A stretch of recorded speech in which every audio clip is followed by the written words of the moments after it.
오늘 하나님께서 우리에게 주시는 말씀 이사야서 28장 16절 그러므로 주 여호와께서 이같이 이르시되 보라 내가 한 돌을 시온에 두어 기초를 삼았노니 곧 시험한 돌이요 귀하고 견고한 기초돌이라 그것을 믿는 이는 다급하게 되지 아니하리라. 아멘. 오늘 이사야서 28장 16절은 한 절의 말씀이지만 굉장히 힘이 있고 능력이 있고 또한 언약이 있고 또 믿음이 강조되고 있는 구원론과 그리고 교회론과 그리고 예정론이 한 번에 신학적으로 다 포함되어 있는 굉장히 소중한 말씀이라고 할 수 있습니다. 오늘 이 말씀을 우리는 시험한 돌 그리고 견고한 기초의 돌이라는 제목으로 말씀 나눕니다. 오늘 본문을 세 가지로 나누어 전분합니다. 첫 번째 시험한 돌, 두 번째 견고한 돌, 세 번째 차분한 삶. 차분한 삶. 이렇게 세 가지로 나누어서 상고합니다. 먼저 우리는 시험한 돌에 관하여 상고합니다. 16절 그러므로 주 여호와께서 이같이 이르시되 보라 내가 한 돌을 시온에 두어 기초를 삼았노니 곧 시험한 돌이요 귀하고 견고한 기초돌이라 그것을 믿는 이는 다급하게 되지 아니하리라. 하나하나 의미를 새겨야 하는 소중한 단어들과 용어들이 나옵니다. 여호와께서 말씀하셨습니다. 내가 한 돌을 시온에 두어라고 했습니다. 한 돌을 시온에 두었다. 이 한 돌은 뭘까?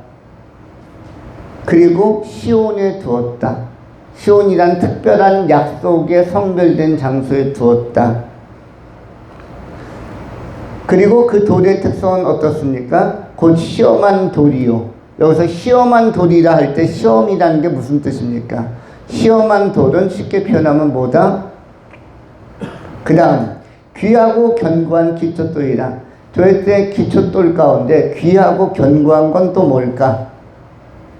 그리고 그 다음에 또 나오는 중요한 서술어 그것을 믿는 이는 그것을 바라보는 자도 아니고 그것을 소유하는 자도 아니고 그것을 뭐뭐하는 이는 믿는 이는 믿음이 강조되고 있고 믿는 이는 다급하게 되지 아니하리로다. 다급하게 되지 않는다는 것이 실제로 어떠한 상황인가. 그래서 이 본문은 한 절이지만 굉장히 중요하고 함축적 의미, 함의하고 있는 그 내포적 의미가 큰 멋진 말씀이요. 또 우리가 마음에 간직할 새길 만한 말씀이요. 또 구정 연휴를 맞이하면서 한 번 정도 마음에 각인하고 암송할 만한 귀한 말씀이라고 할 수 있습니다. 하나하나 상고합니다. 시험한 돌. 오늘 본문 말씀 보라 내가 한 돌을 시온에 두어라고 했습니다. 이 한 돌을 시온에 두었다. 본문에서는 이사드 벤치온 아벤이라는 표현입니다. 이사드 벤치온 아벤. 이것은 한 돌을 시온에 두었다. 한 돌을 거룩한 약속의 장소, 거룩한 성별된 장소에 두었다. 이사드 벤치온 아벤. 한 돌을 한 돌이라는 건 뭐냐면 하나님의 희망의 메시지 내지는 희망의 언약의 실체, 더 쉽게 표현하면 메시아 그리스도 또는 여자의 후손 인류를 구원할 자 그 한 돌을 어디에 약속되어진 거룩한 장소인 시온. 시온은 어디냐면 예루살렘을 의미하고 예루살렘 성전을 의미하는 것입니다. 예루살렘. 우리는 찬송가에도 시온의 영광이 빛나는 아침, 보통 시온산 하면은 예루살렘 가운데 하나님의 약속이 있는 곳을 시온이라고 합니다. 이 시온은 어디에도 나오죠? 요한계시록에도 나오죠. 요한계시록에도 요한계시록 14장 쪽 가면은 또 시온이라는 것, 또 시온산 이런 의미들이 나옵니다. 시온은 구약성경 전체에 나오는 가장 성별되고 가장 성스러운 산을 의미하는데, 여기는 하나님의 임재가 있는 곳, 하나님의 현존과 현현이 있는 곳, 이곳이 바로 시온이라고 할 수 있는 것입니다. 이사드 벤치온 아벤, 여기에 뭐가 있다? 무슨 돌이 있다라고 기록되어져 있습니까? 무슨 돌이 있다? 시험한 돌이 있다.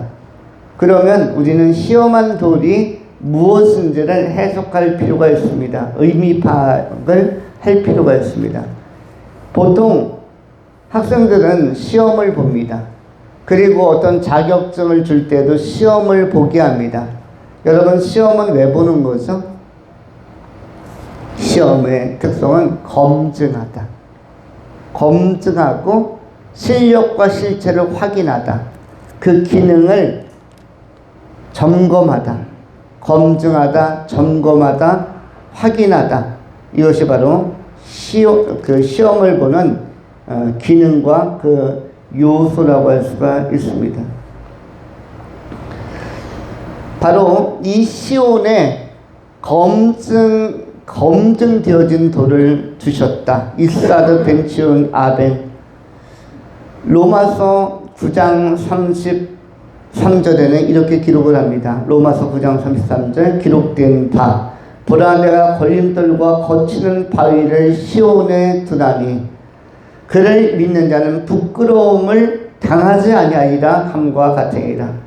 보라 내가 걸림돌과 거치는 바위를, 거치는 돌을 시온에 두노니 그를 믿는 자는 부끄러움을 당하지 아니할 것이다. 그럼 여기에서 걸림돌과 거치는 바위는 무엇입니까? 걸림돌과 거치는 바위를 어디에 두었다? 시온에 두었다. 로마서 9장의 말씀인데, 이것은 전부 다 이 시험한 돌, 한 돌에 관한 메시지입니다. 이사드 벤치온 아벤인데, 이 한 돌, 그 돌의 특성은 뭐다? 첫 번째로 시험한 돌이다. 시험한 돌을 할 때 시험이란 뭐다? 검증된 돌, 확인된 돌, 그리고 약속된 돌, 실제가 확인이 된 것입니다. 그리고 이러한 돌을 어디에다 쓰겠다고 하는 것이죠? 예루살렘 성전의 기초석으로 쓰겠다. 시온의 예루살렘의 거룩한 성전이 세워질 것이고 그 성전의 기초석으로 세울 것이며 쓸 것이다. 그러면 성전이라는 것은 오늘로 이야기하면 무엇을 의미하면 교회를 의미합니다. 우리는 마태복음 16장에서 예수님께서 예언하신 그리고 선포하신 말씀을 기억합니다. 마태복음 16장에 예수님께서는 베드로와의 질문 끝에 이렇게 대답을 하십니다. 16장 16절 시몬 베드로가 대답하여 이르되 주는 그리스도시요 살아계신 하나님의 아들이시나이다. 예수께서 대답하여 이르시되 바요나 시몬아 네가 복이 있도다. 이를 네게 알게 하니는 혈육이 아니요 하늘에 계신 내 아버지시니라. 또 내가 네게 이르노니 너는 베드로라. 내가 이 반석 위에 돌 위에 내 교회를 세우리니 음부의 권세가 이기지 못하리라. 내가 천국 열쇠를 네게 주리니 네가 땅에서 무엇이든지 매면 하늘에서도 매일 것이요 네가 땅에서 무엇이든지 풀면 하늘에서도 풀리리라. 18절에 또 내가 이르노니 너는 베드로라. 내가 이 반석 이 돌 위에, 이 돌이 무엇입니까? 지금 이사야서 28절에 나오는 한 돌입니다. 한 돌, 이사드 벤치온 아벤.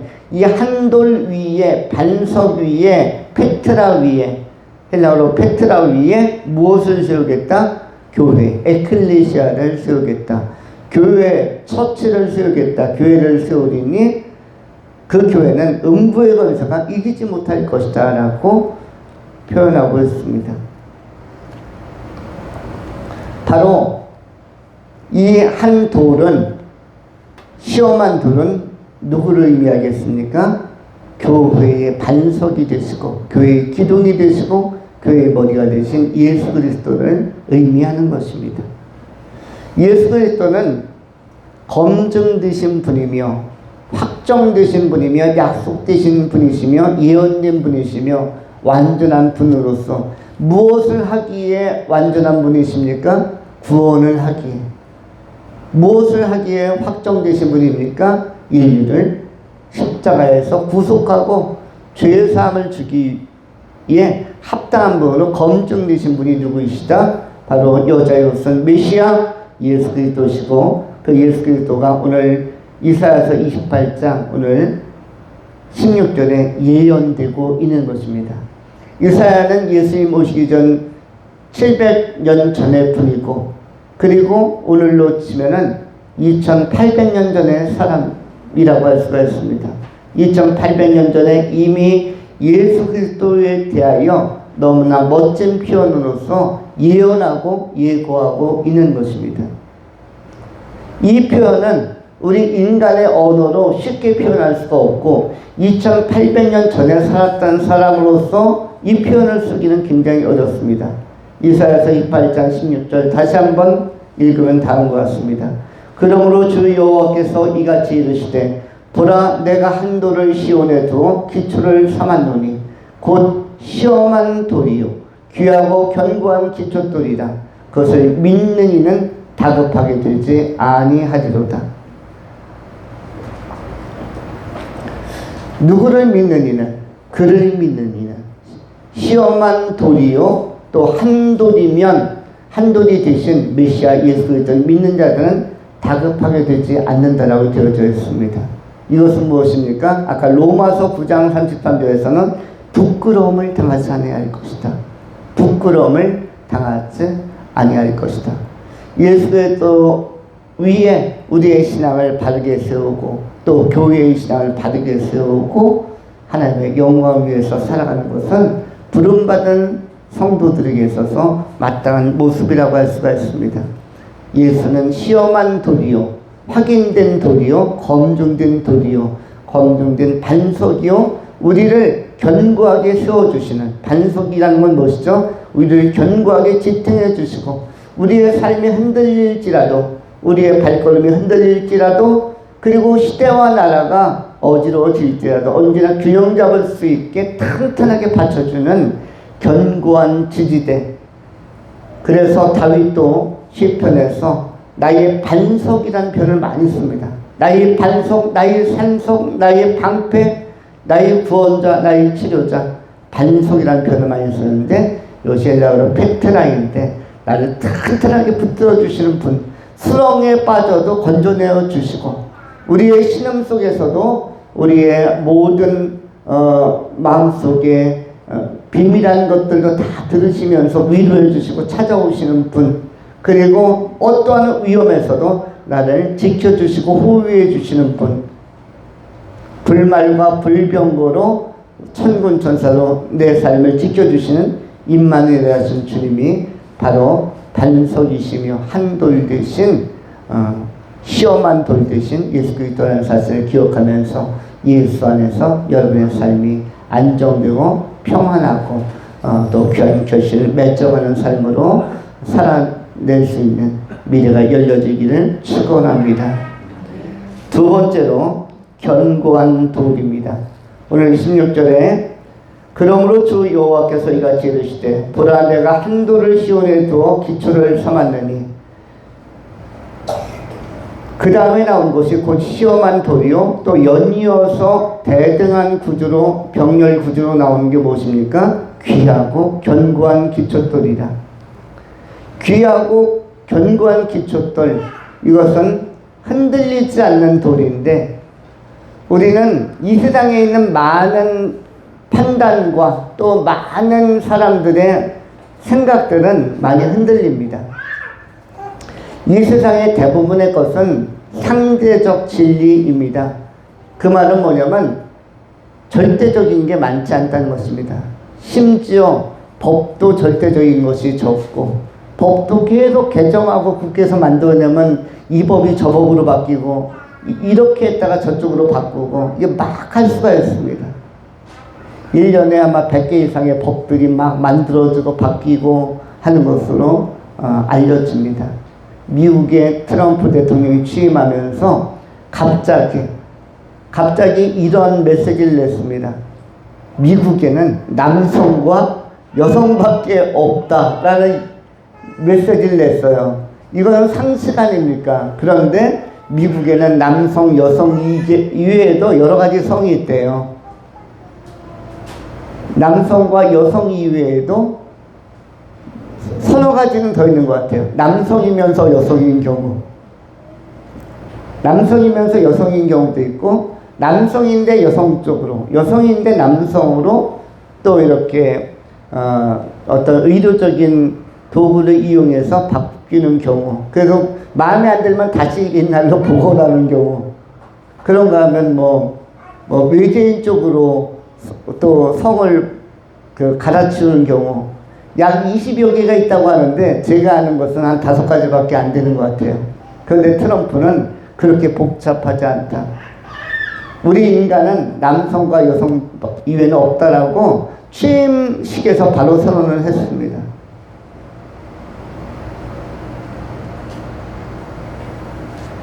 일론 머스크라는 사람이 이번에 트럼프 캠프에 들어가서 중용된 이유가 있다고 하죠. 뭐 때문에 그가 트럼프를 지지했다고 하죠? 한 가지 때문이라고 하죠. 무엇 때문에? 남성과 여성을 선명하게 선포하는 분이기 때문에. 그리고 일론 머스크의 자녀가 또 충격적인 일을 했다고 하죠. 성전환 수술을 시도했다고 합니다. 아버지가 돈이 많으니까 아버지 허락 안 받고 어느 병원에 가서 남성인데 여성으로, 여성인데 남성으로 바꿔가지고 와서 아빠 오늘 저 병원에 다녀왔는데 괜찮아요? 그런 순간 일론 머스크가 엄청 충격을 받았대요. 그래서 위험하다. 우리 가족의 미래도 위험하고. 여러분, 그러면서 이것에 신라성을 깨닫고 나는 남성과 여성 신앙의 기초에서, 성경의 기초에서 하나님이 창조한 질서대로 다른 자를 지지하겠다. 그것이 일론 머스크가 트럼프 캠프에 합류하고 또 중용되고자 하는 그 하나의 이유가, 결정적 이유가 됐다고 합니다. 우리에게 있어서도 이 명료하고 선명한 것이 필요한데, 법은 정부가 어떻게 바뀌냐에 따라서 막 바뀌기도 합니다. 근데 절대적인 뭐는 없다는 겁니까? 다 상대적 진리예요. 상대적 진리. 여러분, 오늘도 제가 잠깐 대화를 나누면서 트럼프가 들어오면 경제는 어떻게 됩니까? 사실 저는 관심이, 경제에는 큰 관심이 적습니다. 저는 신앙에 관심이 크기 때문에 우리나라의 신앙이 어떻게 앞으로 전개될 것인가, 신앙적으로 깨어날 것인가, 이것이 저는 가장 큰, 저에게는 화두입니다. 그런데 대부분의 사람들에게는 경제가 어떻게 될 것이냐에 대한 관심이 있습니다. 경제는 어떻게 되냐고요? 경제는 좋아집니다. 얼만큼 좋아지냐고요? 많이 좋아집니다. 트럼프가 들어오면 경제는 좋아집니다. 이유가 뭐죠? 트럼프가 경제인이니까. 근데 경제인이라서 산업 활성화에 굉장히 관심이 많습니다. 트럼프가 들어오면 한 가지가 좋죠. 휘발유 값이 올라간다, 내려간다? 휘발유 값이 내려가는데 굉장히 많이 내려갑니다. 그런데 그 이유는 트럼프는 산업을 개발하고 화석연료는 캐내야 된다는, 셀 원유를 퍼 올려야 된다는, 그래서 많은 밑에 대기업, 중소기업, 또 하청기업, 그리고 거기에 취업 인구들이 활발하게 일을 해야 된다는 이런 기조를 가지고 있습니다. 그래서 많이 캐내면은 어떻게 된다? 휘발유값 내려가면서 산업이 굉장히 안정이 됩니다. 그리고 없었던 직장들이 막 생겨나는 것이죠. 근데 이것을 꽉 제한해버리면 어떻게 됩니까? 거기에 있던 인프라는 다 죽는 거예요. 그래서 트럼프 시대의 경제는 많이 올라갑니다. 물론 이것이 나중에 또 다른 대통령으로 다른 입장을 가진 대통령으로 몇 년 후에 바뀌면 또 바뀌어질 것입니다. 그러면 이것은 전부 다 뭐다? 절대적이지 않다. 상대적이다라는 것입니다. 상대적이다. 그래서 이런 상대적인 것들에 의해서 일희일비할 필요가 없다. 경제 문제는 여러분이 염려할 바가 아닙니다. 여러분이 염려를 안 하셔도 앞으로 향후 10년, 20년은 세계 5위, 6위까지 그대로 유지를 합니다. 그러니까 그 문제가 중요한 게 아니라 신앙적으로 우리가 여러 가지 변화를 겪으면서 올라가고 도약할 수 있는가? 이른바 하나님을 이전보다 더 사랑할 수 있는가? 내 주 예수 그리스도를 이전보다 더 추구할 수 있는가? 이것이 우리 대한민국에 있어서의 문제이고, 미국의 문제이고, 아시아의 문제이고, 세계의 문제이고, 유럽의 문제이고, 아프리카의 문제입니다. 다른 것은 전부 다 자연스럽게 해결될 문제이고 크게 염려하지 않아도 하나님께서 섭리적으로 다 이끌어 가십니다. 내일 일을 오늘 염려하지 말라. 그날의 염려는 그날로 족하다. 우리는 감사함으로 지상에 주어진 시간들을 살면 됩니다. 나라 염려도 안 하셔도 좋고, 또는 국가의 지도자 문제 이런 거 염려 안 하셔도 좋습니다. 이건 전부 다 하나님께서 세우시고 패하고 세우시고, 하나님께서 쓰실 거면 끌고 가고 쓰지 않을 거면 피하시고, 하나님은 하나님의 계획대로 인도하시기 때문에 이것은 우리 사람들의 염려와 전혀 상관없이 일관되게 진행이 됩니다. 중요한 것은 뭐다? 우리가 하나님 앞에 바로 설 수 있는가? 예수 그리스도를 바로 믿고 이전보다 주님을 더욱더 신뢰하면서 갈 수 있는가? 주님은 이러한 상황을 어떻게 해주시는 분이다? 견고한 돌이 되어서, 견고한 기초가 되어서 붙들어 주는 분입니다. 더욱더 중요한 것은 신앙을 견고하게 하는 것, 신앙을 확실하게 하는 것, 우리의 구원을 확실하게 확정적으로 가져가는 것, 넉넉히 이기면서 천국에 들어가는 것이 가장 중요한 것입니다. 주님은 속성상 오늘 본문에도 귀하고 견고한 기초돌입니다. 귀하고 견고한 분이 나의 관심을 갖고 내 인생의 기초가 되어주시고 나의 삶의 체계의 기초와 근간이 되어주시면 나는 내 인생은 전혀 흔들림이 없는 것입니다. 건축을 할 때도 땅을 깊이 파고 그리고 철근을 많이 넣고 지으면은 탄탄하게 지으면 아무리 주변이 흔들려도, 그리고 심지어 지진이 나도 견고할 수가 있는 것입니다. 우리 주님께서는 상황에 의해서 하나님의 사람들이, 또 그리스도의 교회가 흔들리는 것을 원치 않습니다. 그래서 성경은 뭐라고 얘기합니까? 내가 반석 위에 교회를 세우리니, 페트라 위에 에클레시아를 세우리니 음부의 권세가 결코 이기지 못할 것이다. 흔들지 못할 것이다. 마태복음 16장 18절에 나오는 음부의 권세가 이기지 못할 것이다 라는 표현, 이것은 달리 표현하면 내 인생이, 내 신앙과 내 신앙의 여정이, 그 교회가 흔들리지 않을 것이다 라는 것을 말씀하는 것입니다.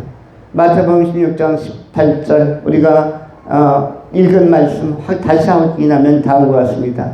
또 내가 네게 이르노니 너는 베드로라. 내가 이 반석 위에, 이 돌 위에 내 교회를 세우리니 음부의 권세가 이기지 못하리라. 누구의 교회라고 하냐면 내 교회라고 했습니다. 그 교회는 예수 그리스도의 교회입니다. 예수 그리스도의 교회이기 때문에 흔들리지 않다. 음부의 권세에 의하여, 달리 표현하면 환경적인 요인, 영적 요인, 다른 외부에서 발생하는 요인으로 말미암아 흔들리지 않는다는 것입니다. 누구의 교회니까? 내 교회니까. 교회니까. 그리스도 예수의 교회니까. 어떻게 새로운 교회? 피값 주고 세우신 교회니까. 어디에서? 갈보리 산에서 그 보혈로 구원한 백성들과 함께 하나님께서 동체하고 이끌어 가신 교회이기 때문에 흔들림이 없다라고 말씀하는 것입니다. 우리 주님은 견고하고 존귀하고 보배로운 기초돌이 되는 것입니다. 우리 주님께서 교회를 붙들어 주시기 때문에 또 성도를 붙들어 주시고 성도들의 삶을 붙들어 주시고 성도들의 인생을 붙들어 주시기 때문에 우리는 흔들림 없이 우리가 바른 길을 걸어갔으면 좋을 것입니다. 기도라는 것은 무엇이죠? 하나님 내 뜻이 이루어지는 것이 기도가 아니라 내 뜻은 이루어지지 않는 것이 나에게 유익할 수도 있다고 합니다. 여러분, 우리가 무엇을 얘기합니까? 우리는 백전백승하기를 원하고 그리고 한 번도 실패하지 않고 살기를 원하고 군대 같은 건 100% 면제받고 이렇게 하면 내가 형통하다. 아마 청년 남성이라면 그렇게 생각하겠죠.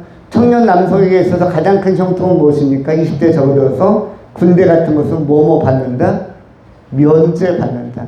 그럼 형통이라고 하지만 인생을 살다 보면 군대 같은 것은 한 번 정도 갔다 오는 게 형통일 수도 있습니다. 그건 나중에 깨닫게 되는 것이지만 그래서 하나님께 인도함을 받는 것이 가장 좋은 것인데 기도라는 것은 정확히 하나님의 인도함을 받고 하나님의 뜻이 성취되는 것을 우리가 경험할 수 있도록 기도하는 것이지 그리고 하나님께서 함께 하신다는 사실을 깨닫지 못하는 경우가 있습니다. 내가 분명히 하나님은 나와 함께 하시는데 내가 깨닫지 못하는 경우 그런데 깨닫고 산다면 얼마나 행복하겠습니까? 하나님께서 어제도 나와 함께 하셨고 지금도 나와 함께 하실 것을 깨닫는 것은 굉장히 행복한 일입니다. 지금 성령 하나님께서 여기 와 계십니다. 이것을 깨닫는 사람이 있고 깨닫지 못하는 사람도 있을 것입니다. 그런데 깨닫는다면 주의 천군 천사가 우리 예배할 때 함께 하나님을 참여하고 있다는 것을 깨닫고 경험하고 체험한다면 이것은 굉장히 예배에 활력과 생기와 집중력을 줄 것입니다. 그런데 기도는 그것을 확인시켜 주시고 보강시켜 주고 그것을 강화시켜 주는 그런 굉장히 큰 역할을 하는 것입니다. 기도는 내 뜻이 이루어지는 것이 아니라 내 뜻대로 마음 쓰고 하나님의 뜻이 나를 통하여 하나님의 뜻이 정확하게 이루어질 것을 믿고 또 그것을 기대하는 것입니다. 그래서 이 나라 이 민족의 미래도 기도하면서 하나님의 섭리적으로 이렇게 이 나라를 붙들어 주시겠구나 인도하시겠구나 여기에 대한 확신을 가지시면 좋은 것이고 내 인생길도 마찬가지입니다. 내 인생의 남은 여정 그 길이 좁고 협착하기 때문에 깨닫고 확인하면서 내가 확신하면서 가는 것이 더 중요합니다. 좁고 협착한 인생길에 하나님이 나와 함께 하시고 주의 성령께서 나와 함께 하시고 예수님께서 나와 함께 하시고 천군 천사가 나와 함께 하면서 인생의 마지막 영광의 나라에 들어갈 때까지 천국 들어갈 때까지 가는구나를 내가 깨달으면 내가 뭐가 생깁니까? 확신과 자유함과 담대함과 평안이 생기는 것입니다. 하나님이 함께 하는데도 불구하고 내가 깨닫지 못하게 가면 계속 조바심을 갖고 염려하고 근심하고 울었다 웃었다를 반복하게 되는 것입니다. 때로는 분노했다가 때로는 기뻐했다가 때로는 침울했다가 이런 기복 없이 안정함을 가지려면 하나님께서 이끌고 계시구나 이걸 확신할 수 있는 견고한 믿음. 이 믿음의 기초는 어디이다? 예수 그리스도시다. 하나님의 섭리에는 후회함이 없고 그리고 아쉬움이 없고 하자가 없고 흠결이 없고 완벽한 것입니다. 이 민족을 일제 식민 통치로부터 6.25를 거쳐서 우여곡절 끝에 오늘날까지 성장하고 성숙하도록 이끄신 것은 누가 이야기해도 이건 하나님의 섭리요 하나님의 경륜이요 하나님의 일하심이라고 할 수가 있는 것입니다. 여러분들은 그것을 체험하는 세대에 살고 있는 것입니다. 지금으로부터 주님 오실 그날까지 개인의 미래에 관한 염려 크게 안 하셔도 좋고 또 나라에 대한 염려 크게 안 하셔도 좋고 다만 내 신앙에 대한 것은 주의 주목하시고 또 관리하셔서 좋은 신앙 가지고 견고한 돌이 되시고 존귀한 돌이 되신 반석 되신 이 땅에서 살아가신다면 여러분들은 금성에도 복이 있고 금성에도 형통하며 내승에도 상급이 있는 천국에서 상급이 있는 승리자들이 다 되실 것입니다. 그런 복을 받으시는 존귀한 성도님들이 되실 수 있기를 축원합니다. 마지막 세 번째로 차분한 삶. 오늘 본문 말씀 16절 후반절에 나옵니다. 그러므로 주 여호와께서 이같이 이르시되 보라 내가 한 돌을 시온에 두어 기초를 삼았노니 곧 시험한 돌이요 귀하고 견고한 기초돌이라. 그 다음에 나오는 말씀이 무엇입니까? 그것을 믿는 이는 다급하게 되지 아니하리로다. 오늘 다급하다라는 표현이 나옵니다. 다급하다가 무슨 뜻입니까? 다른 말로 표현하면 당황하다, 황당해하다, 난감하다, 다급하지 아니할 것이다. 이것은 히브리어 원문에서는 후시라는 단어를 쓰고 있습니다. 후시. 우리가 보통 프레시, 랜턴이라는 것이 있죠. 랜턴이 어두울 때 밝게 붙여주면은 밝으면은 다급하지 않습니다. 근데 어두우면 밑에 또랑이 있는지 또 밑에 유리가 깨져 있는지 그 분별이 잘 안 되죠. 근데 후시라는 단어가 오늘 원문에서 다급하지 않을 것이다, 후시하지 않을 것이다 라고 표현합니다. 이 말은 뭐냐면 결론을 알므로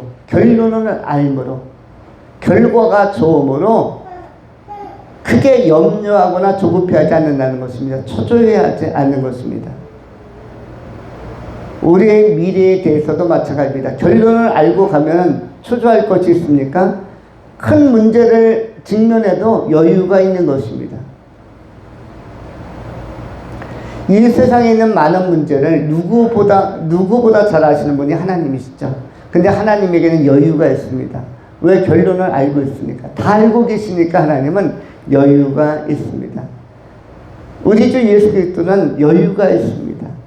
언제 예수님을 배워도 여유가 있고 언제 예수님을 보아도 주님은 신뢰할 만하고 든든하고, 왜냐하면 다 알고 계시니까.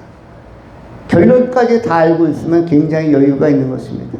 우리도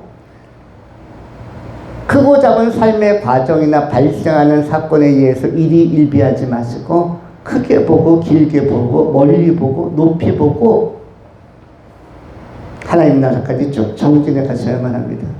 그리고 다급하지 않는다는 것은 하나님께서 정리정돈을 다 하실 것이라는 것을 의미하는 것이에요. 너희가 치우지 않아도 누가 치운다? 하나님이 치우신다. 인간은 원래 치우는 존재라기보다는 저지르는 존재입니다. 우리 하나가 있습니다. 하나가 하루 종일 얼마나 많이 저지르겠습니까? 하나가 얼마나 많이 오줌통도 많이 쌀 거고, 자유롭게 싸놓으면 치우는 거는 하나가 치웁니까? 주변에 있는 책임 있는 어른이 치웁니까? 어른이 치우죠. 엄마가 치우거나 할머니가 치우거나 아빠가 치우거나 언니가 치우거나. 그런데 문제를 일으키는 사람이 치우는 게 아닙니다. 치우는 분은 따로 있습니다. 더 큰 분이, 권위 있고 책임감 있는 분이 치우는 것인데, 그러니까 마음 놓고 하나는 저지를 수가 있는 것입니다. 마찬가지로 우리 인생도 마찬가지입니다. 우리 인생도 여러분은 믿음 가지고 차분하게 그냥 가시면 됩니다. 하나님이 치우시고 정리정돈을 다 하십니다.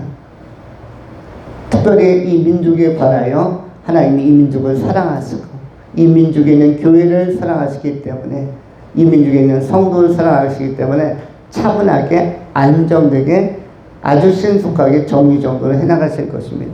아무것도 염려하지 말고 우리가 기도와 간구를 하나님 앞에 아뢰 것이 있다면 아뢰고 믿음 가지고 간다면 그것보다 더 중요한 일은 없는 것입니다.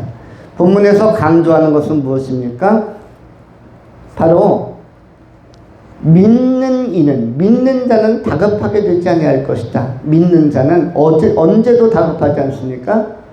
이 땅을 떠날 때 심판의 문제가 다가올 때도 믿는 이는 다급하게 되지 않습니다. 요즘에 그 비속어로 쫄린다라는 표현이 있죠. 너 쫄리냐라는 표현이 있죠. 그런데 사람이 죽음이 다가오면 쫄리기도 합니다. 어떤 심판이 다가오면 쫄리기도 합니다. 그런데 강자, 실력자, 믿음이 있는 자는 이러한 어떤 중요한 판결이든 심판이든 구원과 또 형벌을 결정하는 이런 하나님의 심판대 앞에서는 쫄리지가 않는 것입니다. 다급하지 않을 수 있는 근거는 무엇이다? 믿는 구석입니다. 믿는 바가 있기 때문에, 믿음이 있기 때문에. 현실 법정에서도 믿는 바가 있으면 법을 믿든 아니면 법 이외의 큰 힘을 믿으면은 다급하지가 않습니다. 그리고 하나님 나라에 갈 때도 마찬가지입니다. 인생을 다 마치고 나서 천국에 들어갈 때 하나님의 백보자 심판대 앞에 우리도 한 번은 서게 됩니다. 이때 믿는 바가 튼튼하면, 믿음이 있으면 다급하지 않습니다. 내가 우리 구주 예수 그리스도를 믿고 우리의 심판장이시자 우리의 재판장이신 우리 하나님을 믿고 우리 구주 예수를 믿으면 전혀 다급할 것이 없는 것입니다. 다급한 게 아니라 오히려 뭐뭐하다? 담대하다. 다급하지 않고 담대하면 여유가 있는 것입니다. 담대하면 차분해질 수 있는 것입니다. 그리고 오히려 그 믿음의 진정성을 잘 피력할 수가 있는 것입니다. 그래서 이러한 사람들은 어떤 일을 만나도 넉넉히 이길 것이다 라고 기록을 합니다. 로마서 8장 37절과 38절은 이렇게 기록합니다. 그러나 이 모든 일에 우리를 사랑하신 이로 말미암아 우리가 넉넉히 이기느니라. 내가 확신하노니 사망이나 생명이나 천사들이나 권세자이나 현재일이나 장래일이나 능력이나 높음이나 깊음이나 다른 어떤 피조물이라도 우리를 우리 주 그리스도 예수 안에 있는 하나님의 사랑에서 끊을 수 없으리다. 이 땅을 떠나가도 하나님의 사랑에서 끊어지지 않는다면 이 사람만큼 안정된 사람은 없는 것입니다. 또한 우리가 확인한 바처럼 로마서 9장 33절 기록된 바 보라 내가 걸림돌과 거치는 바위를 시온에 두노니 그를 믿는 자는 부끄러움을 당하지 아니하리로다. 그를 믿는 자는 부끄러움을 당하지 아니하리로다. 무엇 때문에? 거치는 바위야. 그 바위가 시온에 두었다라고 하기 때문에 시온은 무엇입니까? 나의 고백이 있는 자리, 나의 중심이 있는 자리, 나의 예배적 헌신이 있었던 그 자리에 바로 예수 그리스도와의 교감, 하나님 앞에서의 헌신, 이런 것들이 있는 자리에 거기가 바로 시온인데 그 시온에 있는 바위에 내 믿음이 있기 때문에 믿는 자는 부끄러움을 당하지 않는다고 되어져 있습니다. 그를 믿는 자. 여러분들에게 있어서도 여러분의 생애의 바위와 반석은 예수 그리스도이십니다. 예수 그리스도를 믿는 자는 부끄러움을 당하지 않습니다. 금생이나 내생이나 약간의 고난은 우리를 연단하기 위하여 정금처럼 성숙하기 위하여 오는 것이지만 우리가 부끄러움을 당하지 않는다는 사실을 기억하면서 승리자로서의 담대함과 당당함을 가지고 차분하게 여유있게 본 인생을 달려나가는 신앙 좋고 믿음 좋아서 이 땅에서도 승리할 뿐만 아니라 하나님 나라에서 하나님의 영광에 참여하는 상급이 큰 귀한 종들이 존귀하고 보배롭고 아름다운 신실한 종들이 다 되실 수 있기를 축원합니다. 기도하겠습니다. 할렐루야. 존귀하신 하나님, 오늘 소중한 말씀을 통하여